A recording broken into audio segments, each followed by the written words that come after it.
Estás escuchando Milenio 3 por Aluka Nanica. 3:27, nos llega una última hora, evidentemente ha dado la vuelta al mundo y además ha dado la vuelta al mundo de una forma como siempre extraña. En la presentación de las noticias, esa nueva oleada de informes oficiales de ovnis en el Reino Unido. Qué curioso, ¿verdad? Resulta que cuando los telediarios informativos y demás hablan de la noticia, extraen que las autoridades fueron engañadas porque había 6 platillos volantes que fueron una broma de estudiantes. No se ocupan prácticamente del resto de las 4.000 y pico páginas que han surgido y se quedan con la broma. Si de 4.000 y pico páginas tú coges las 13, 14, 15, no sé cuántas de la broma, uno puede pensar, ¿nos están informando con objetividad sobre un hecho concreto? Luego a muchos, incluidos corresponsales, esto le parece poco serio, pero ¿qué ocurre? Que en el Reino Unido es la noticia más seguida en todos los periódicos, en todas las estadísticas, digámoslo así, por internet. Todos los consumidores de información han acudido antes de cualquier cuestión política a saber qué publicaba su gobierno sobre ovnis. Por lo tanto, el interés está ahí. Antes llega otra información de Estados Unidos y es una información que da escalofríos. Y repito lo que yo pienso. Estados Unidos por lo menos desclasifica. Estados Unidos queda mal consigo misma, hay que decirlo así, porque está desclasificando una serie de elementos que van en contra de su prestigio. Experimentos humanos. La gran pregunta es, yo siempre lo digo, repito, ¿qué pasa en otros muchos países donde no se desclasifica nada? Y los horrores, estoy seguro, son iguales o mayores. Pues sí, la verdad es que esta noticia ha resultado, a mí personalmente me ha resultado muy sorprendente, porque efectivamente gracias a las abundantes desclasificaciones de material de todo tipo hemos podido saber de experimentos psíquicos, de experimentos militares, de experimentos de guerra biológica, pero lo que me resultaba increíble es que entre las décadas de 1930 y 1970, que es mucho tiempo, haya habido experimentos civiles sin ninguna vinculación con el gobierno, sin ninguna vinculación con la CIA, ni con la NSA, ni con el Pentágono, es decir, de hospitales. Y lo de siempre, Santi, nos enteramos ahora. Y nos enteramos ahora gracias a que la agencia de noticias Associated Press ha hecho la semana pasada hablábamos de un magnífico trabajo de periodismo de investigación con el tema de Irak, pues ahora estamos ante, parece ser que el género que estaba en tan malas fechas está reverdeciendo. Estamos hablando de otro magnífico trabajo de investigación de los reporteros de Associated Press que han sacado a la luz decenas, no creo que me pillase los dedos sin hablar, de centenares de casos practicados sobre reclusos, enfermos. Vamos a escuchar a Javier del Pino, Crónica, y nos comentas tu opinión sobre todo esto, Santi. El descubrimiento se ha hecho cuando un comité del Departamento de Estado creó un comité para investigar si han ocurrido en la historia reciente experimentos similares a uno por el que hace muy poco el gobierno de Estados Unidos ofreció una disculpa pública, con 50 años de retraso, el infausto estudio sobre la sífilis mediante el contagio a prisioneros en cárceles en Guatemala. Y ese comité ha descubierto casos igual de aterradores y en suelo de Estados Unidos. Entre 1940 y 1970 se realizaron al menos 10 estudios médicos que atentan contra las normas básicas de la ética, aunque se da la circunstancia de que no fueron pruebas clandestinas, simplemente el sistema era más permisivo. Todas las pruebas pasaban por el contagio forzado de enfermedades a presos en cárceles o a pacientes en instituciones mentales. Una prueba consistía, por ejemplo, en contagiar con hepatitis a los pacientes para observar su evolución. En otro caso, se obligó a presos a ingerir excrementos de personas infectadas con virus o a inocularles con la gripe asiática. En otro caso, varios presos fueron inyectados en sus órganos genitales con muestras de gonorrea. En 1963 se inyectaron células cancerígenas a 19 pacientes ancianos en un centro psiquiátrico. En Nueva York hubo otro experimento en el que se inyectaba la hepatitis a niños con deficiencias mentales para observar si tenía algún tipo de efecto positivo en su condición. En todo caso, la mayor parte de los experimentos médicos con fondos federales de Estados Unidos se han llevado a cabo fuera del territorio de este país, lo que hace complicado investigar en cuáles de ellos se ha cruzado la frontera de la ética. Barack Obama ha creado un comité de bioética para investigar hasta donde sea posible y quiere un informe completo antes de que termine este año. Hemos escuchado con mucha atención cada palabra de nuestro corresponsal en Estados Unidos, corresponsal de la cadena SER en Washington, Javier del Pino. Palabras horribles, increíbles, de película, claro, luego dicen de la luna, si es que nos ocultan casi todo y estamos viendo esta verdad muestra a muestra.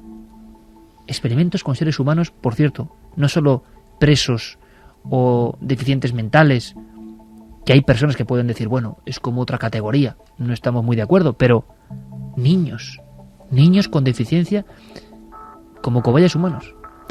Pues sí, ya te digo que a mí de toda esta noticia lo que me ha llenado de perplejidad es que hayamos sabido con 10 o 20 años de antelación, de diferencia, lo que se hacía en el sector militar o en el sector de inteligencia a ese respecto, que evidentemente no era nada edificante tampoco, y que haya sido ahora cuando empezamos a saber lo que se hacía en el ámbito de la investigación médica, de la investigación farmacológica, con el pretexto de que esas atrocidades que... Hacer comer excrementos con virus. Vamos a ver, en 1947 se dictamina, se promulga lo que se llama el Código de Nuremberg. El Código de Nuremberg es un acuerdo al que se llega por pura civilización. El mundo médico aterrado ante lo que se ha destapado de las barbaridades de la investigación médica en el Tercer Reich a raíz de los juicios de Nuremberg, hace un código ético que prohíbe expresamente este tipo de experimentación. Es increíble. Y precisamente el país, o los investigadores del país, muchos de ellos que supongo que estarían ahí el día de la firma del código, que impulsaron la promulgación de este código, sean los que desde 10 años antes a 30 años después han estado haciendo estas cosas, es francamente anómalo y sorprendente. Vamos a ver, antecedentes había habido y aquí hemos visto algunos, desde las operaciones cerebrales forzosas hasta la barbaridad que hicieron en Tuskegee, que fue un estudio sobre la sífilis en el cual a decenas de hombres negros absolutamente no avisados de que estaban siendo cobayas humanos les inyectaron la sífilis para ver cómo evolucionaban y cómo se morían, así, literalmente. Pero es que esto con niños... Pero efectivamente, esos precedentes tenían su aquel, nos horrorizaban a todos. Lo que se está destapando ahora es evidentemente que no hay libros escritos sobre el tema, que nadie ha recopilado esa investigación y le ha dado una forma, que simplemente estamos cogiendo retazos de un sitio de otro y ya nos empezamos a horrorizar. El día que llegue un autor, coja todo eso y nos lo ponga en un volumen y nos dé 20, 40 horas de lectura concentrada, con datos, con días, con cifras, con nombres, pues nos puede llenar de estremecimiento. Yo a veces pienso qué poco arte, ¿no? Qué poca sensibilidad humana, qué poca belleza ha creado el hombre, que la ha creado evidentemente, y nos embelesamos ante ella, ante las muestras de lo más excelso del ser humano. Yo a veces lo pienso. ¿Dónde están las muestras de lo más excelso del ser humano? Bueno, pues en todos los actos de amor, imagino que ocurren y que no se publican, ¿no? Padres que ayudan a sus hijos, al revés, personas que lo dan todo por los demás y que por desgracia no sabemos o no son noticia. Hay amor en el mundo, evidentemente, hay belleza en el mundo, evidentemente, pero cuando uno coge la balanza yo no sé dónde está, porque la crónica de la crueldad humana... Mira, me quedo solo con una línea de la noticia que dice...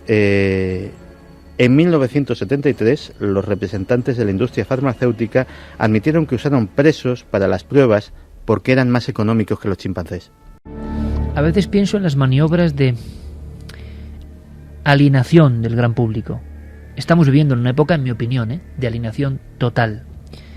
Alienación, hay que ver bien el término, pero en el fondo estar muy apartados de lo que pasa realmente y embobados de alguna forma con las pulsiones más primarias. A veces yo no sé si pensar que eso es mejor, porque abrir los ojos y darnos cuenta de lo que es el ser humano en ocasiones estremece y hasta descompone. Vamos con las vías de contacto. 27699, palabra clave milenio, espacio, vuestros mensajes, milenio3 con número @cadenaser.com y www.cadenaser.com. Carlos nos decía, ¿los demonios están a nuestro alrededor? ¿Qué hace a una persona más susceptible a ser invadida por una posesión? ¿La fe? ¿El estado físico? ¿El estado mental? Bueno, según los exorcistas, los demonios están a nuestro alrededor. ¿Una persona más susceptible de estar poseída? Pues, según siempre ellos, los que juegan, entre comillas, con la ouija, con el satanismo, con rituales extraños. Espero haberle contestado. Amparo, Rocío, Juan de Dios y Pedro nos dice: hola, buenas noches, somos unos amigos de Córdoba que nos gusta reunirnos de vez en cuando y ver una peli de miedo. Además escuchamos vuestro programa porque nos apasiona este campo. Pero a la vez de la peli, qué misterio, ¿no? Me imagino que después o antes. Esta noche concretamente hemos visto la película Paranormal Activity 2 y nos ha impresionado mucho. Parece ser que está basado en hechos reales. En este momento estamos escuchando el programa y el tema nos está poniendo la carne de gallina. No. Pues es la base del argumento de la peli, el pacto con el demonio y sus consecuencias. Esperamos seguir recibiendo más información y casos sobre el tema. Bueno, pues esa película no se ha puesto muy de moda decir basado en hechos reales y no tiene ninguna conexión. Aunque es verdad que de la primera película a mí sí me impresionó alguna imagen, ¿eh? Alguna sí, era como muy perturbadora. Pero efectivamente empezó, yo creo que con lo de la cuarta fase, la moda de decir esto es un hecho, es un caso real, que era mentira, que era absolutamente mentira, y anda que no he tenido yo también que contestar mensajes. Nome, Alaska. Efectivamente, que quién era esta psiquiatra, que oiga, que esta psiquiatra no existe. Y la verdad es que la moda está cundiendo. Jessy de Málaga dice: da igual el idioma del exorcismo, todos hacen que me esconda debajo de la cama. Bonito mensaje, porque da igual la lengua, ¿verdad? Da igual el idioma, la palabra. Hay un sonido, hay un supurar algo que desde luego es universal. José Adolfo Cantón nos dice: sobrecogedora la grabación del exorcismo. El mal está presente en todas las religiones, solo cambia el nombre. Un saludo desde Granada. En Carni de Lucena es terrorífico y más a estas horas. Nes nos decía: la voz de esta gente sale de lo más profundo del alma. Jones, con lo bien que iba a dormir esta noche después del tema de la luna, ahora tras estos gritos y alaridos creo que voy a esperar hasta que se haga de día. Pues eso te pasa por escucharnos. Y que sigan haciéndolo. Claro. También nos decía Manolo de Málaga que él, como mucha gente, es de la opinión de que la llegada del hombre a la luna fue un montaje en plena Guerra Fría. Aún así, todavía recuerdo a toda mi familia alucinada ante el televisor. Le voy a pedir a Noel Calero y a Coque Peinado a ver si en tiempo récord son capaces de sacarme ese sonido como ancestral de la máquina de escribir, una máquina de escribir que percute, porque vamos a hablar de informes. Y por lo menos para el principio, yo creo que haya una fecha. Quiero que esté establecido los códigos, como hacen ellos, de filiación de un informe. Y vámonos, por ejemplo, a uno de los casos que te llame la atención especialmente. Hay uno que parece que ha suscitado todas las polémicas, un caso que ocurre en el año 80 y que parecía que se iba a resolver. Muchos expedientes no han aparecido. Nueva desclasificación de informes OVNI en el Reino Unido. 26 de diciembre de 1980, Rendlesham Forest, en Suffolk. Pues se ven varias luces, Iker, a través del bosque, varios militares, porque esa era una zona que utilizaba la fuerza aérea, tanto estadounidense como británica. Varios militares van hasta esa zona boscosa y se encuentran con un objeto que parece estar flotando sobre una neblina amarilla, así lo describen ellos. Se dan cuenta de que las transmisiones por radio hay muchas interferencias, que cuando se alejan de ese objeto las interferencias son menores. Son las 3 de la madrugada. John Burroughs y Parker Booth son los dos militares que se acercan más a ese objeto que ellos describen como metálico. Algunos de ellos dicen que ven patas, otros dicen que están elevado el objeto unos centímetros sobre el suelo e incluso apuntan la posibilidad de que haya seres. Después de todo eso, Iker, se hace un informe.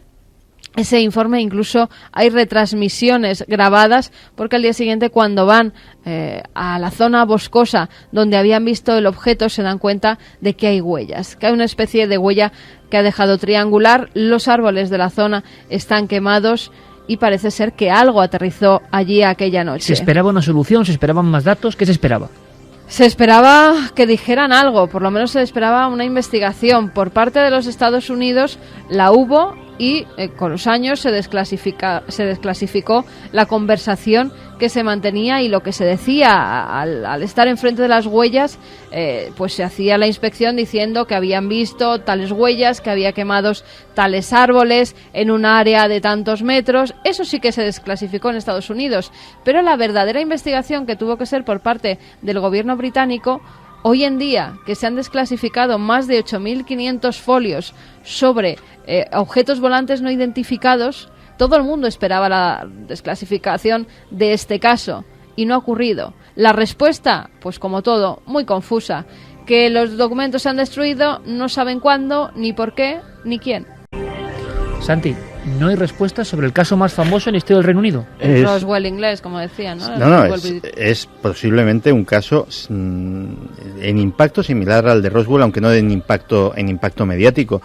Y la verdad es que si era llamativo lo de la noticia anterior, esto sigue siéndolo. Estamos hablando... Hemos tenido semanita y llevamos unas cuantas de conspiraciones, ¿eh? Sí, y estamos hablando además de un caso que sucede en un lugar, el bosque de Wrexham, donde hay no una, hay dos bases importantísimas, la de Woodbridge y la de Bentwaters, de titularidad británica y norteamericana, uno de los ejes de la defensa aérea de la zona norte de la OTAN. Es un lugar donde la seguridad aérea es máxima, donde la investigación tuvo que ser exhaustiva, porque estamos hablando de una aeronave intrusa en un lugar de máxima seguridad para la defensa de Occidente. Santi, ¿te crees lo de que han perdido los documentos? Iba a decirlo muy coloquialmente, pero no. Vamos con el siguiente informe. 26 de abril 1998, 12 ovnis son vistos sobre North Yorkshire.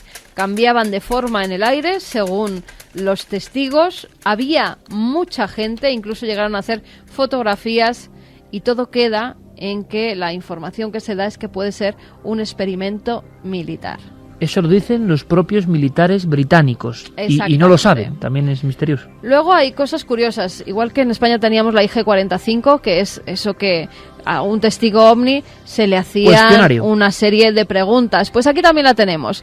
Está la descripción del objeto, la posición exacta del observador, con qué se ha observado, por ejemplo en este caso que tengo enfrente con binoculares, la dirección del objeto que es en un principio visto, el ángulo de visión, la distancia, el movimiento del objeto. Se parecen mucho a los españoles. ¿Quién es la persona que dice haberlo visto? En este caso, un policía.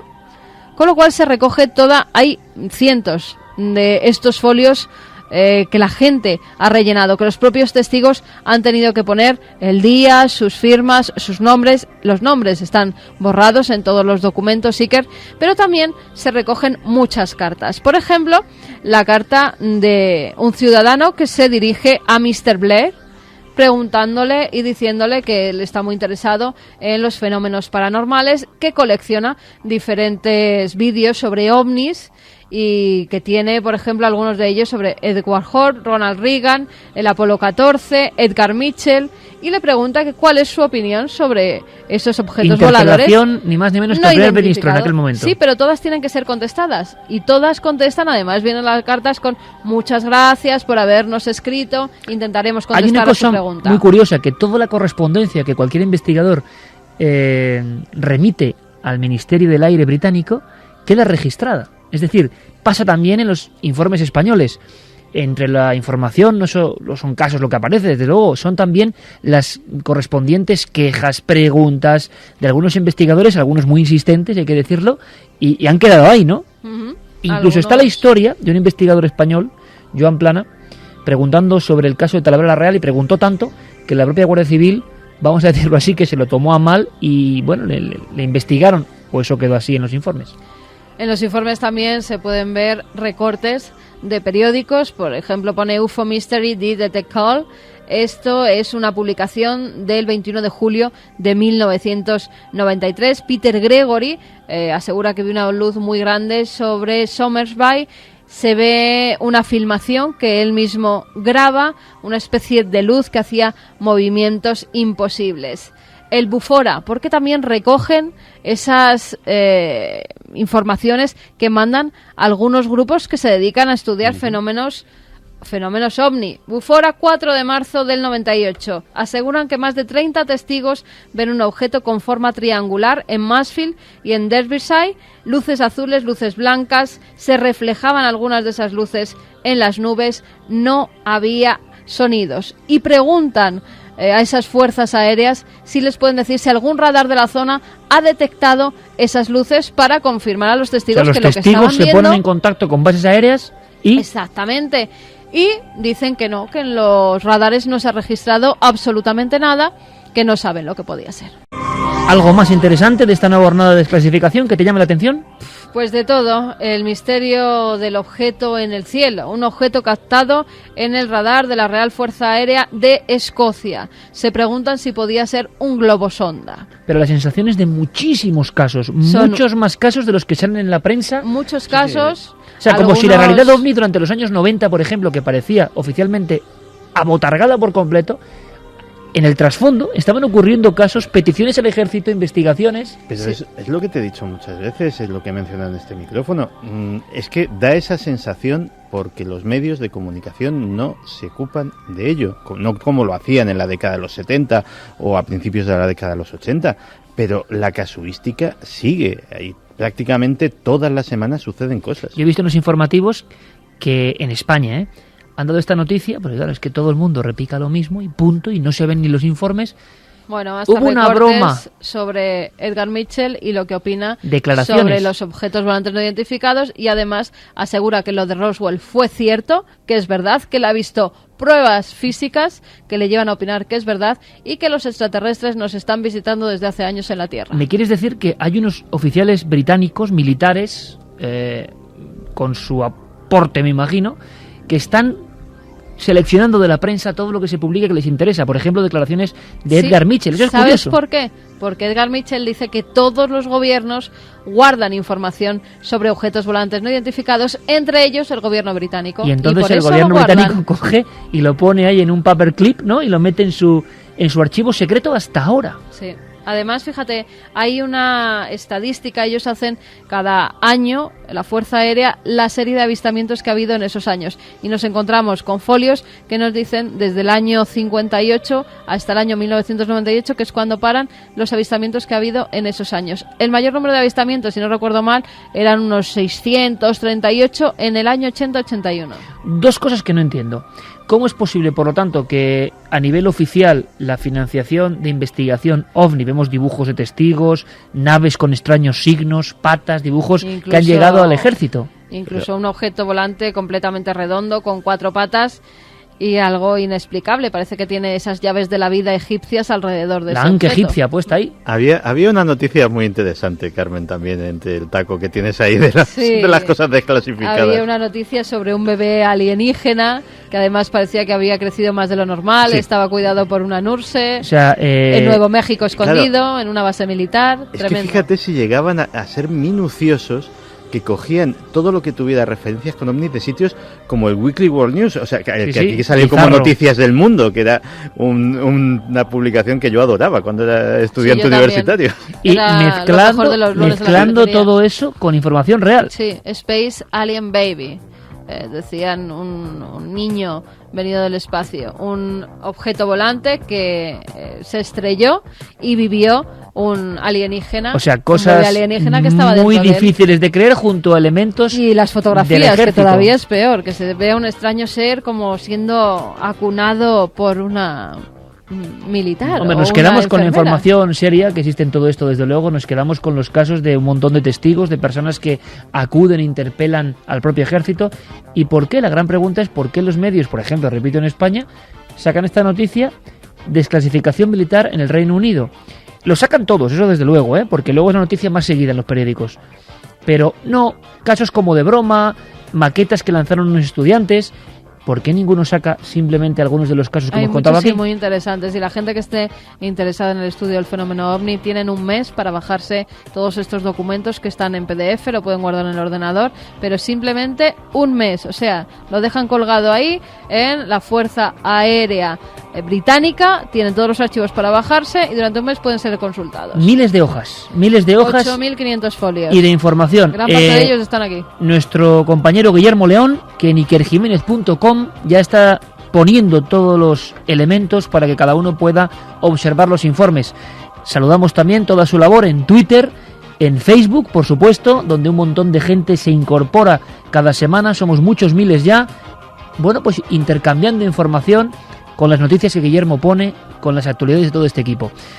¿Nosotros qué hacemos? Pues viajar de nuevo hacia la historia, porque tal día como hoy ocurrieron muchas cosas. Efemérides, Carlos Largo. 6 de marzo de 1475 nace el pintor y escultor italiano Miguel Ángel Buonarroti, autor de enigmáticas obras como el David, la Piedad o los frescos de la Capilla Sistina. Entre abril de 1535 y octubre de 1541, Miguel Ángel realiza una de sus obras maestras, el Juicio Final de la Capilla Sistina.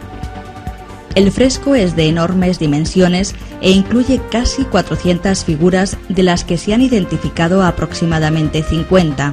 La zona superior de la composición, más de la mitad de la pared, está ocupada por el mundo celestial, presidido por Cristo como juez, en el centro de la escena, inicialmente desnudo y en una postura escorzada, levantando el brazo derecho en señal de impartir justicia y cierto temor a los resucitados. 6 de marzo de 1836, se produce la masacre de la Batalla del Álamo, donde muere el héroe estadounidense David Crockett. Años después, el lugar de la contienda seguiría siendo objeto de avistamientos de fantasmas.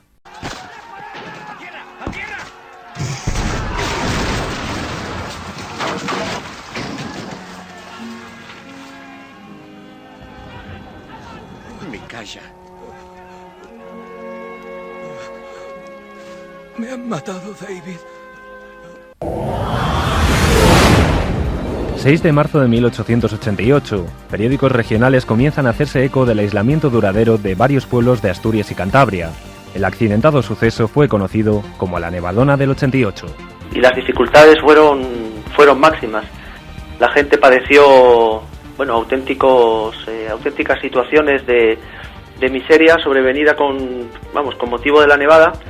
Y de hecho, estadísticamente, en los meses posteriores, a lo largo de la primavera y del verano, está comprobado que hubo una emigración masiva a Cuba y Argentina, justamente como consecuencia de la miseria en la que dejó este tremendo temporal a toda esta zona. 6 de marzo de 1924, el gobierno egipcio permite la apertura del sarcófago de Tutankamón. Casualidades o no, también un 6 de marzo, esta vez de 1939, su descubridor Howard Carter sería enterrado en el cementerio de Putney Vale, en Londres. En esos momentos las emociones impiden toda expresión verbal, de tan complejas y conmovedoras como son. Habían pasado 3000 años o más desde la última vez que los ojos humanos habían contemplado el interior de aquel ataúd de oro. El tiempo, medido por la brevedad de la vida humana, parecía perder su perspectiva ante un espectáculo que recordaba de una forma tan intensa los solemnes ritos religiosos de una civilización desaparecida. 6 de marzo de 2006, la efeméride de Milenio 3. La nave del misterio rememoraba un sorprendente viaje a un mítico cementerio. Alberto Granados, en Rennes-le-Château. Y nos hemos colado en este cementerio para echarle un vistazo. Aún se conservan las tumbas. Vamos a ver. Y estamos ahora recorriendo este cementerio. Que sepáis que estamos pasando por uno de los cementerios que más misterios tienen y que más misterio guardan. Un cementerio cerrado para el público, pero abierto para los oyentes de Milenio 3. Por cierto, mítico Alberto Granados ahí, ¿eh? Ahogándose. Qué mal lo pasó. Pero de verdad que fue un instante mítico. El cementerio se cierra, pero se abre para Milenio 3. Una de las crónicas más míticas del señor Alberto Granados. Y además de que decirlo, se trajo la llave del cementerio. Pero ese fue el de Vitoria, no el de Rennes-le-Château. El de Vitoria, es verdad. Creo que no tuvieran que enterrar al día siguiente. Pues hubo problemas, ¿sí? Sí, hubo problemas. Vaya por Dios. Bueno, felicitar a Mario, que nos escribía desde Llanes, Asturias, que a las 13:20 nos decía, nacido su hijo Álvaro, que le demos nuestra bendición milenaria, que luego querrá que escuche esta grabación del programa cuando sea un poquito mayor, y así que sepa que está bendecido por la nave del misterio. Pues mira, con Fleetwood Mac y eso de seguir su propio camino, que lo cumpla. Vamos sí que rápidamente con los ganadores de esas camisetas del Ángel Perdido. Van a tener ahí el libro delante de su pecho y en su espalda, la portada del libro. Planeta nos lo ha enviado. Javier, encantado de la vida, que nos mande foto con la camiseta puesta. Ernesto nos decía el día que Armstrong puso el pie en la luna, yo tenía 7 años, recuerdo que había luna llena y yo, que volvía de una cena con mis padres, miraba a ver si veía la nave o a los astronautas desde la calle. Encima luna llena. Gustavo Hidalgo nos decía buenas madrugadas, felicidades por los 800 programas. ¿El por qué no Gracias. se ha vuelto a la luna? Me voy a aventurar y decir mi humilde opinión. Creo que realmente hay algo en la luna, que lo ignoro, pero puede que eso que hay llegarán a un acuerdo de no molestarlos y ellos a cambio nos dejarían en paz. En fin, por eso no quisieron que aterrizaran en la parte oculta. Antonio de Madrid, hemos estado en la luna, pero la grabación oficial es una obra de ficción mezclada con la real. La luna es un enigma aún sin resolver. Sergio, nunca he podido con los exorcismos, me pongo a sudar, lo paso fatal. Son tan profundos esos gritos, aullidos y espasmos que parece que vienen del mismo infierno. Y el último es para Chusa de Salamanca, que decía, yo creo que allí pasó algo gordo, que nunca nos contaron ni nos contarán. Algo vieron o alguien se encontraron que hizo que no volviéramos. 3:59, Fermín Agustí, Carlos Largo, Golpe Peinado y Noel Calero, con estas músicas, con un poquito de final positivo. Santi, Carmen, mañana nos vemos más pronto todavía, en Cuarto Milenio. 12 menos cuarto. O 12 menos 20. Pues fíjate. Por ahí andamos, que a las 11:30 conecten ya con nosotros. Es una hora muy conecten difícil, con 4 y no se vayan. Es una hora muy difícil, para que luego se quejen. A menos 20 más o menos, todos puestos ahí, para ver Cuarto Milenio. Santi, un abrazo. Pues mañana nos vemos con un tema caliente. Mañana es un tema tremendo. ¿Qué está pasando en el sol? El primer tema. Hasta mañana. Hasta mañana, un besito.